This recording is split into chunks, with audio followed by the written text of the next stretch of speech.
Baiklah, kita lanjutkan pembelajaran kita pada pertemuan kali ini, yaitu tentang penerapan GLBB pada gerak vertikal. Jadi yang kita bahas pada pertemuan kali ini adalah gerak vertikal. Apa itu gerak vertikal? Gerak vertikal itu termasuk gerak lurus tapi dalam arah vertikal. Nah, ada beberapa gerak vertikal yang akan kita pelajari. Yang pertama gerak jatuh bebas, yang kedua gerak vertikal ke bawah, dan yang ketiga gerak vertikal ke atas.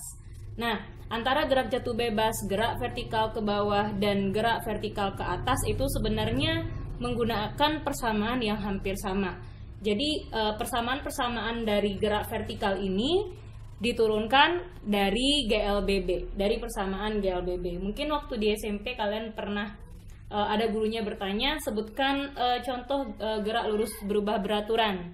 Nah, kalian bisa menyebutkan kan gerak benda yang dijatuhkan dari atas ke bawah gitu. Nah, berarti kalau dia jatuh ke bawah, kalau bendanya jatuh, berarti kan gerakan benda tadi searah dengan arah percepatan gravitasi. Maka kalau mereka searah, gerakan arah gerak benda dengan arah gerak gravitasi itu searah, maka benda tersebut mengalami GLBB dipercepat, gitu kan?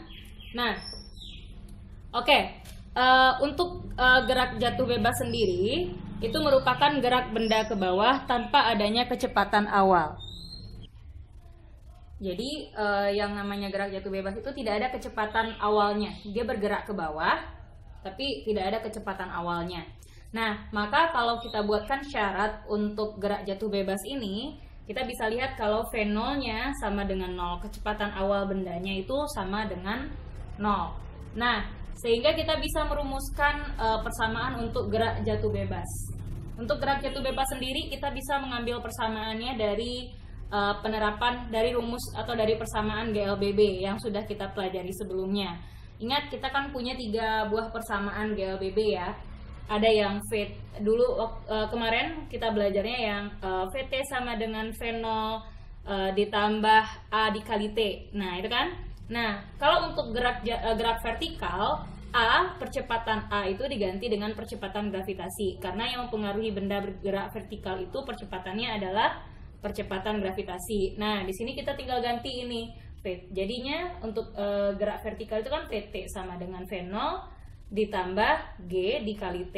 Kenapa tandanya ditambah di sini? Karena geraknya ke bawah, arah percepatan gravitasi juga ke bawah. Jadi arah gerak benda dengan arah percepatan gravitasi searah. Maka tandanya yang kita pakai di sini adalah tanda tambah. Jadi hampir sama dia dengan GLBB dipercepat. Jadi VT sama dengan G dikali T. Lalu kalau kita belajar kemarin ada persamaan S ya dalam GLBB, S sama dengan V0T ditambah setengah AT kuadrat. Itu kan di GLBB.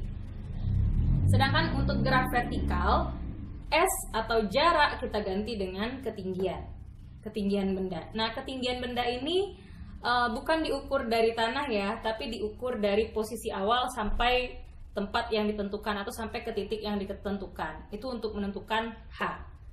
Nah, jadi H ini sama dengan V0T ditambah setengah. Kalau di GLBB kita punya percepatan A, kita ganti dengan G di sini. Ya, H sama dengan V0T ditambah setengah GT kuadrat. Nah, karena V0-nya sama dengan 0, berarti 0 dikali T kan 0. Maka jadinya H sama dengan setengah GT kuadrat. Lalu persamaan dari GLBB yang ketiga, itu kan kita punya persamaan yang VT kuadrat sama dengan V0 kuadrat ditambah 2A dikali S, ya kan? Nah, A-nya kita ganti dengan G, percepatannya, S-nya kita ganti dengan H. Nah, kita masukkan lagi ini.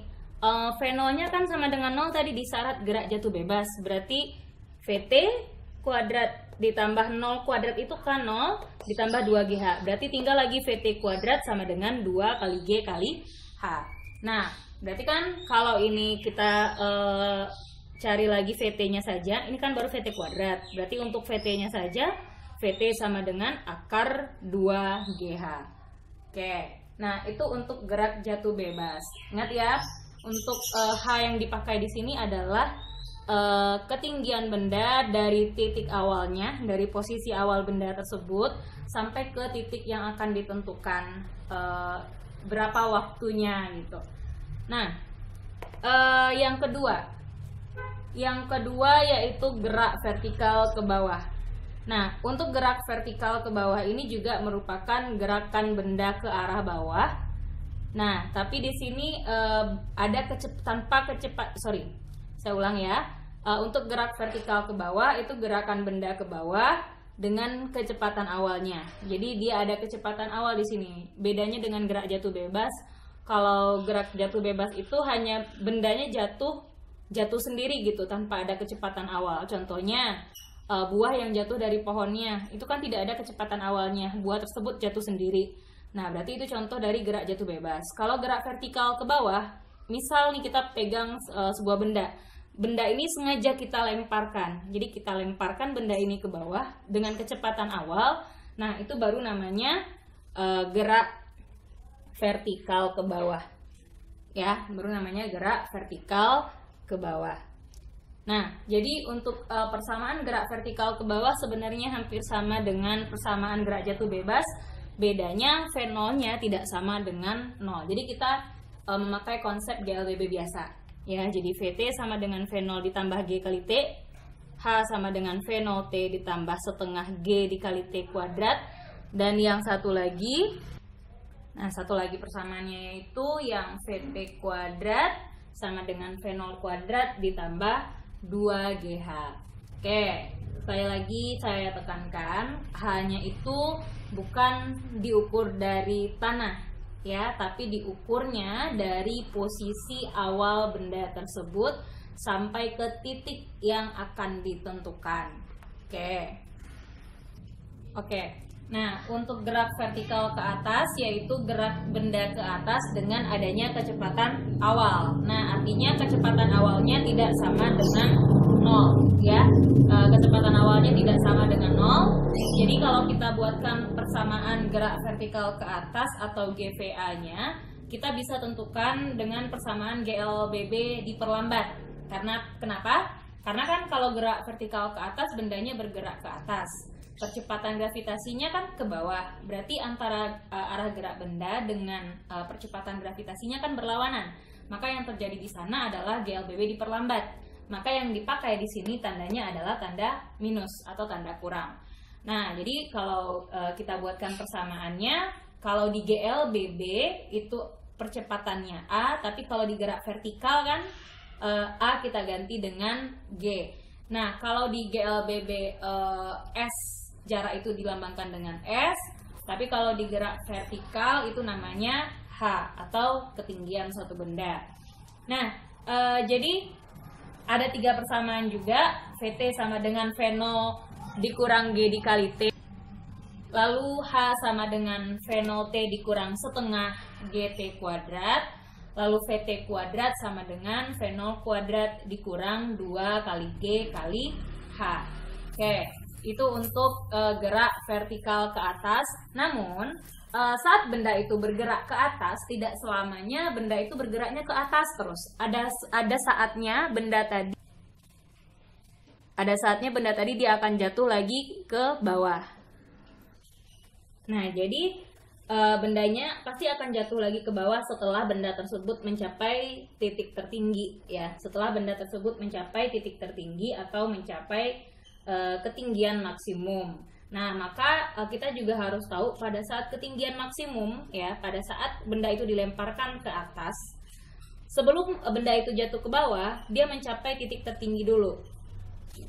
Saat dia mencapai titik tertinggi itu, maka kecepatan bola di titik tertingginya sama dengan 0. Jadi kalau kita melihat benda ya yang kita lemparkan ke atas, sebelum jatuh ke bawah seolah-olah benda tersebut diam dulu di atas, baru dia jatuh lagi ke bawah, ya kan? Artinya apa? Pada saat benda tadi diam, kecepatannya sama dengan 0, ya, VT-nya sama dengan 0, maka saat itulah benda tersebut mencapai ketinggian maksimum, gitu. Nah, baru setelah itu bendanya jatuh lagi ke bawah. Maka saat benda tersebut berada di titik tertinggi, ya, saat benda tersebut berada di titik tertinggi, syaratnya itu VT-nya atau kecepatan saat benda itu berada di titik tertinggi adalah 0. VT-nya sama dengan 0. Sehingga kita bisa menentukan ketinggian maksimum bendanya, ya. Ketinggian maksimum benda itu dilambangkan dengan H maksimum atau ketinggian maksimum. Nah, jadi kita turunkan nilai H max-nya kan ada dua ya, persamaan yang ada nilai H-nya, ada yang H max atau ada yang H sama dengan V0 dikali T dikurang setengah GT kuadrat. Nah, ada yang persamaan H-nya satu lagi yang VT kuadrat sama dengan V0 kuadrat dikurang 2 kali G kali H. Nah, kalau di sini saya menurunkannya dari yang VT kuadrat sama dengan V0 kuadrat dikurang 2G dikali H max. Kita tinggal ganti di sini VT-nya sama dengan 0 ya, ganti VT-nya sama dengan 0. Nah, lalu turunkan yang di atas, V0 kuadrat dikurang 2 kali G kali H max. Ini kan min 2G kali H max, kita bisa pindah ruaskan ke ruas kiri ya. Jadi 2G kali H max sama dengan V0 kuadrat. Maka kita bisa nih cari H max-nya. Jadi H max sama dengan V0 kuadrat per 2G. Nah, bisa menentukan ketinggian maksimumnya jika V0-nya dikasih tahu. Kecepatan awal bendanya dikasih tahu. Dan kita juga bisa menentukan waktu yang diperlukan benda untuk mencapai titik tertinggi tersebut. Kalau ini kan ketinggian maksimumnya, waktu yang digunakan, waktu yang diperlukan untuk mencapai H max ini berapa? Nah, itulah yang dinamakan dengan T maksimum. Jadi T maksimum itu waktu yang diperlukan bendanya untuk mencapai ketinggian maksimum atau mencapai titik tertinggi. Nah, persamaan yang ada T-nya kan bisa kita cari ya, ada T, ada VT gitu. Nah, berarti VT sama dengan V0 dikurang G dikali T maksimum. Nah, kalau untuk di ketinggian maksimum, maka kan VT-nya sama dengan 0 itu, jadi 0 sama dengan V0 dikurang G dikali T max. Kita pindah ruaskan yang min G T max ini ke ruas kiri. Jadinya kan G dikali T max sama dengan V0 gitu ya. Nah, berarti untuk T max-nya tinggal V0 dibagi dengan G. Nah, kalau kita nih misalkan mau mencari ketinggian maksimumnya dengan persamaan yang H sama dengan V0 dikali T dikurang setengah GT kuadrat, boleh mencari H max-nya dari persamaan ini, boleh. Tinggal ganti aja T-nya dengan T max. Nanti akan dapat persamaan yang sama juga. Gitu. Jadi akan dapat persamaan H max yang sama. Gitu. Oke? Jadi kalau untuk gerak vertikal ke atas, benda yang kita lemparkan ke atas, dia akan jatuh lagi ke bawah. Nah, sebelum benda tersebut jatuh lagi ke bawah, benda tersebut akan mencapai ketinggian maksimum dulu. Jadi dia capai dulu ketinggian maksimum dengan tanda-tanda seolah-olah benda tadi berhenti sesaat, ya, atau diam sesaat. Baru setelah itu dia jatuh ke bawah. Nah, jatuh ke bawahnya benda itu lagi, kan dia mencapai tinggi maksimum. Jadi kan misalkan ini kalau kita lempar nih, kita lempar bendanya ke atas, ya, bergerak dia ke atas. Nah, nyampe di sini nih, dia berhenti dulu. Dia berhenti dulu sebelum dia jatuh lagi ke bawah. Nah, dia berhenti di sini saat dia mencapai ketinggian maksimum di sini. Itu tandanya kecepatannya di ketinggian maksimum ini sama dengan 0, iya kan? Berarti pada saat dia jatuh lagi ke bawah, maka gerakan yang dialaminya adalah gerak jatuh bebas gitu. Oke, baiklah. Jadi yang tadi, yang dari besaran tadi, di situ ada nilai H ya. Jadi di mana H itu adalah ketinggian benda, ketinggian benda dari posisi awal. Dari posisi awalnya gitu ya, satuannya meter. Lalu ada apa tadi lagi, ada T ya, ada T itu waktu yang diperlukan dengan satuannya sekon gitu.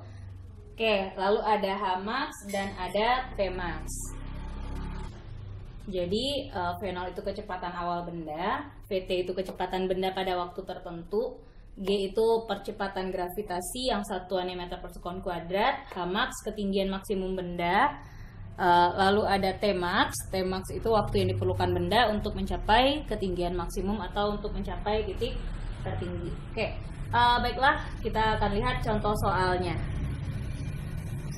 Oke, kita lihat contoh soal yang pertama. Untuk contoh soal yang pertama, di sini sebuah benda jatuh bebas dari ketinggian 25 meter di atas tanah. Berapakah kecepatan benda tersebut pada ketinggian 5 meter di atas tanah? Nah, kalau ada soal seperti ini kan ragu ya. Ada dua buah ketinggian di sini. Ada 25 meter, ada 5 meter. Mana yang harusnya dipakai? Nah, kalau ragu, kita bikin gambar. Jadi digambarkan, ya. Oke. Kita lihat gambarnya, dari gambar nanti kita akan paham ini. Di sini misalkan ada sebuah benda. Benda ini ketinggiannya terhadap tanah 25 meter. Ya, anggaplah ini tanah. Jadi benda ini terhadap tanah punya ketinggian 25 meter. Nah, yang ditanyakan itu berapakah kecepatan benda tersebut pada ketinggian 5 meter di atas tanah. Berarti dari tanah 5 meter kira-kira ketinggiannya segini. Kita anggap ini ketinggiannya yang 5 meter di atas tanah. Nah, berarti berapa kecepatannya sekarang? Ketinggian yang mana yang kita pakai? Ingat, kalau kita memakai ketinggian, berarti kita pakainya dari posisi awal benda sampai ke titik yang ditentukan. Nah, dari ini kita tentukan ini. Berarti ini H yang akan kita pakai. Berarti H-nya berapa? 25 dikurang 5. Jadinya di sini 20 meter gitu.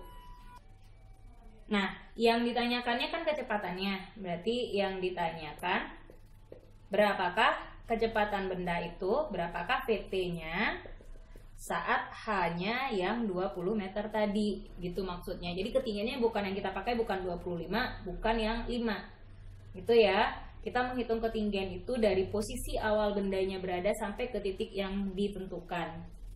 Nah, berarti bagaimana cara kita menjawab soal seperti ini? Untuk menjawab seperti ini, katanya bendanya jatuh bebas. Berarti pakai konsep gerak jatuh bebas.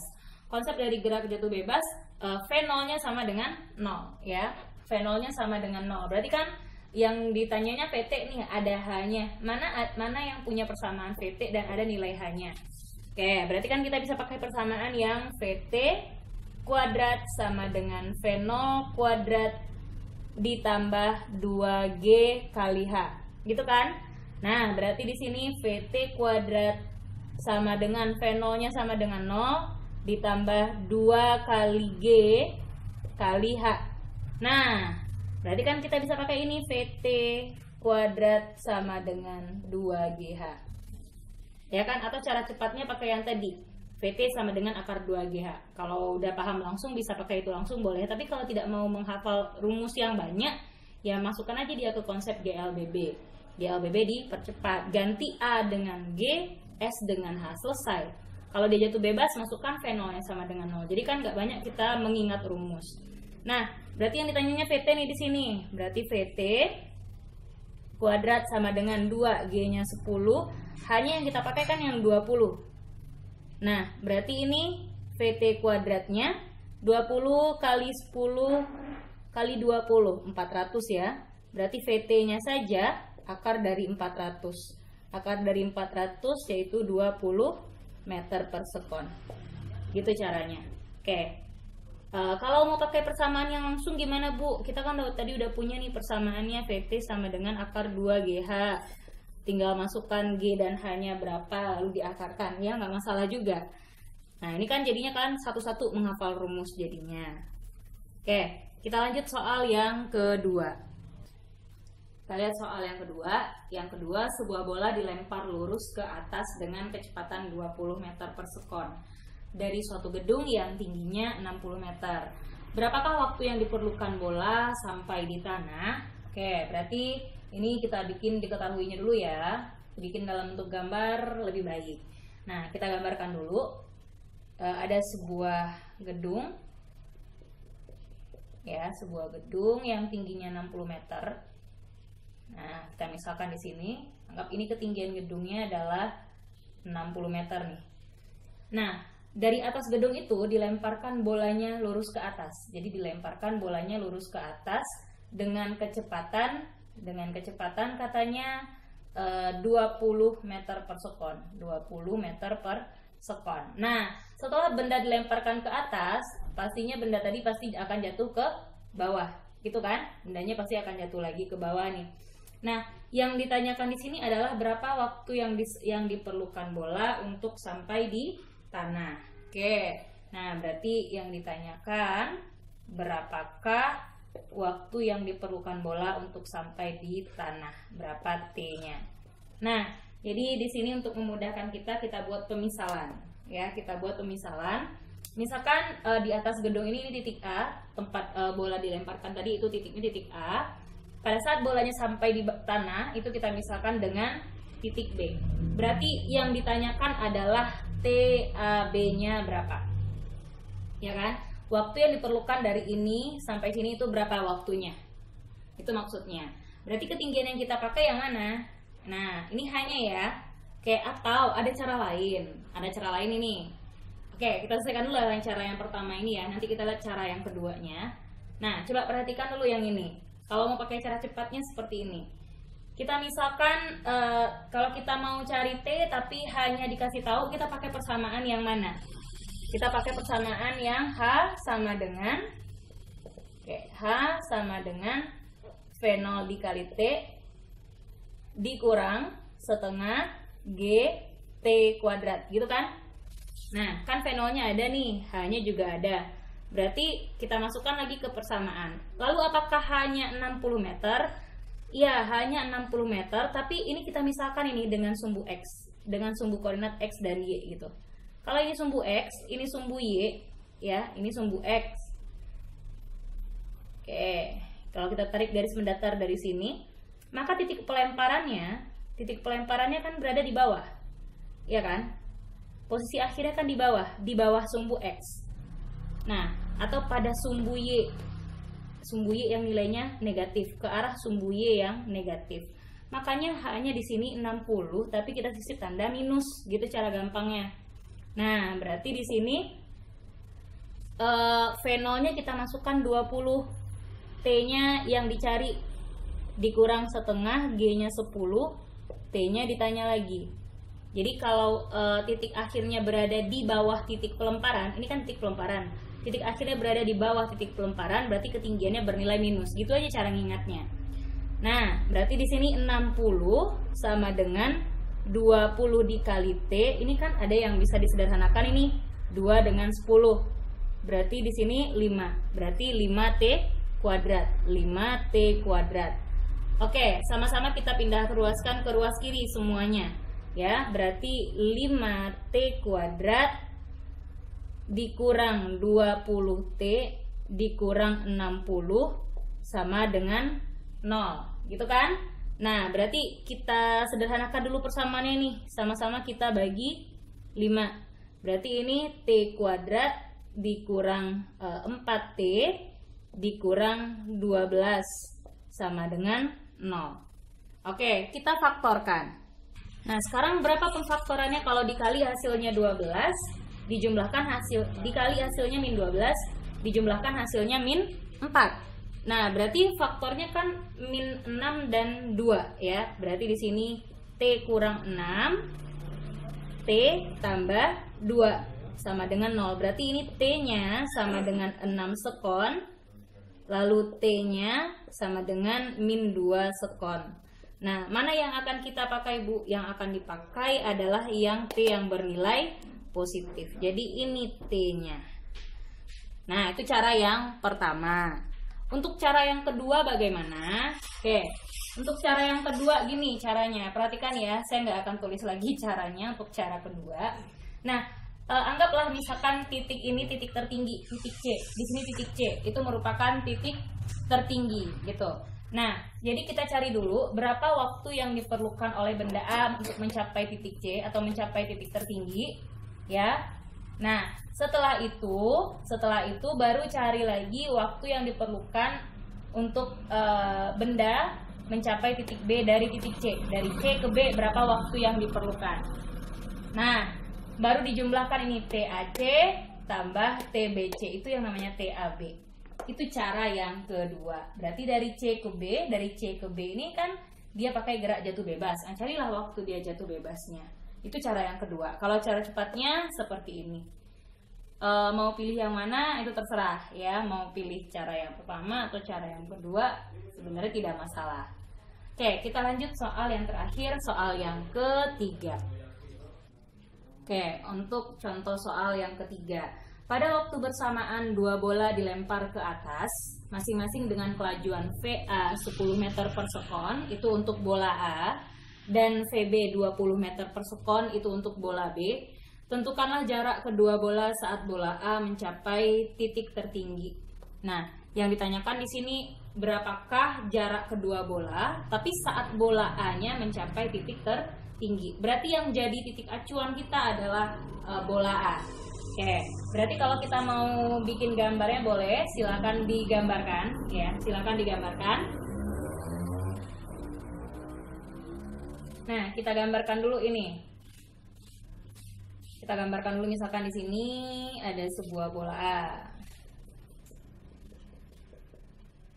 Bola A lalu dilemparkan ke atas, bola B juga dilempar ke atas. Ini bola A, yang ini bola B. Bola A dilempar ke atas dengan kecepatan awalnya 10 meter per sekon. Jadi dilempar dengan kecepatan awal sebesar VA. Bola B-nya juga dilempar dengan kecepatan awalnya sebesar VB. Anggaplah V0A dan V0B gitu. Nah, yang ditanyakan tentukanlah jarak kedua bola tersebut saat bola A-nya mencapai titik tertinggi. Misalkan bolanya mencapai titik tertinggi di sini bola A-nya. Nah, pada saat bola A mencapai titik tertinggi ini, tentu kita harus tahu posisi bola B-nya di mana, iya kan? Nah, agar kita tahu berapa posisi bola B-nya, di mana posisi bola B-nya, maka kita harus tahu dulu berapa lama waktu yang diperlukan si bola A ini untuk mencapai titik tertinggi. Dengan waktu yang sama, jadi dapat waktu yang diperlukan oleh bola A, kita pakaikan ke bola B, kita masukkan ke persamaan bola B. Jadi kalau misalkan bola A-nya misalnya ini memerlukan waktu 2 detik untuk mencapai titik tertinggi. Nah, pada saat waktu 2 detik itu berapa tinggi si bola B-nya? Berapa ketinggian si bola B-nya? Nah, kira-kira seperti itu. Maka kita harus tahu dulu berapa waktu yang diperlukan bola A untuk mencapai titik tertinggi. Nah, jadi kita tahu ini untuk mencapai titik tertinggi. Jadi saat bola A di titik tertinggi,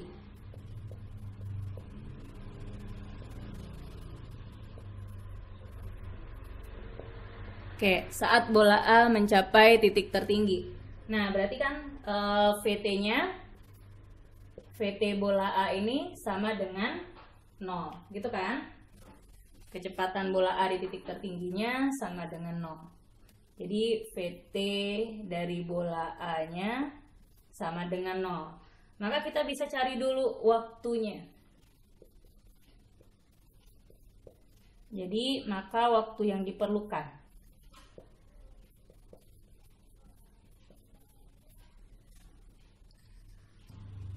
Waktu yang diperlukan bola A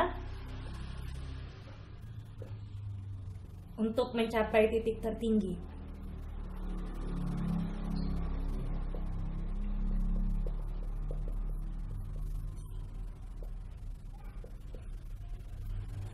Nah, itu dulu yang kita cari kan. Berarti kita masukkan ini VT-nya, kita misalkan dengan 0. Berarti gimana cara mencari waktu? Berarti kan kita bisa pakai persamaan VT sama dengan V0 dari bola A dikurang G dikali T. VT bola A-nya kan sama dengan 0 karena dia berada di titik tertinggi. V0-nya tadi berapa? V0A-nya kan 10 meter per sekon. Dikurang G-nya 10 dikali T. T ini yang akan kita cari tahu dulu. Berarti dikali T. Nah, berarti kan 10T sama dengan 10. Berarti T-nya 10 bagi 10, 1 sekon. Jadi bola A ini memerlukan waktu 1 detik untuk mencapai titik tertinggi. Nah, maka kita bisa mencari ketinggian maksimum bolanya. Ya, berarti untuk ketinggian bola maksimum bolanya kan kita bisa pakai rumus yang HA. Jadi HA-nya kita bisa pakai V0T dikurang setengah GT kuadrat. Gitu kan? Nah, jadi bisa kita masukkan ini ke persamaan. Ya. Masukkan HA-nya, yang kita cari HA-nya ini. V0-nya berapa tadi? V0-nya 10. T-nya masukkan T saat dia mencapai titik tertinggi tadi. Jadi 1 dikurang setengah kali 10 kali T-nya 1 kuadrat. Oke, saya sambung ke sini. Berarti ini ada yang bisa kita sederhanakan dulu. Ini 2 dengan 10. 2 dengan 10 itu dapatnya di sini 5. Berarti 10 kali 10, 10 kali 1 10. Berarti untuk HA-nya 10 dikurang 5T kuadrat. Sorry, dikurang 5 kuadrat. Di 5 aja ya, dikurang 5 aja. Karena 1 kuadrat 1. Berarti ketinggian bola A-nya 10 kurang 5, 5 meter. Dapat ketinggian bola A, kita cari lagi ketinggian bola B. Nah, berarti kan kita bisa cari ketinggian bola B-nya saat bola A mencapai titik tertinggi. Nah, bola A mencapai titik tertinggi kan tadi waktu yang diperlukannya 1 sekon ya. Berarti kita cari juga nih ketinggian bola B-nya saat T-nya 1 sekon. Kan itu artinya. Berarti V0 bola B-nya dikali T dikurang setengah G dikali T kuadrat. Nah, V0 dari bola B-nya kan 20 meter per sekon. Kali T-nya 1 dikurang setengah G-nya 10, T-nya 1 kuadrat. Berarti 20 dikurang 2 dengan 10 itu bisa disederhanakan. Jadinya di sini 5 ya, jadinya 5 di situ. Berarti dikurang 5 dikali 1 kuadrat yaitu 5, 20 kurang 5 15 meter. Nah, yang ditanya di sini tentukanlah jarak kedua bola saat bola A mencapai titik tertinggi. Nah, ketinggian maksimum bola A tadi 20 meter ya. Ketinggian maksimum bola A, ketinggian maksimum bola A tadi 5 meter. Nah, ketinggian maksimum bola A tadi 5 meter. Nah, pada saat ketinggian bola A ini 5 meter, ketinggian bola B-nya 15 meter. Jadi berapa jarak antara bola A dan bola B? Nah, itu kan namanya delta H-nya yang ditanya. Jadi delta H dari kedua bola itu yang tinggi kurang yang pendek. Berarti HB-nya dikurang HA-nya. Berarti kan itu perbedaan ketinggiannya. 15 dikurang 5 jawabannya 10 meter. Gitu caranya. Oke, baiklah, ini soal terakhir kita untuk gerak lurus. Silahkan dipelajari kembali dan gerak lurus ini menjadi dasar nanti saat kita belajar gerak parabola. Jadi jangan sampai dilupakan, apalagi persamaan-persamaannya. Terima kasih sudah menonton video ini.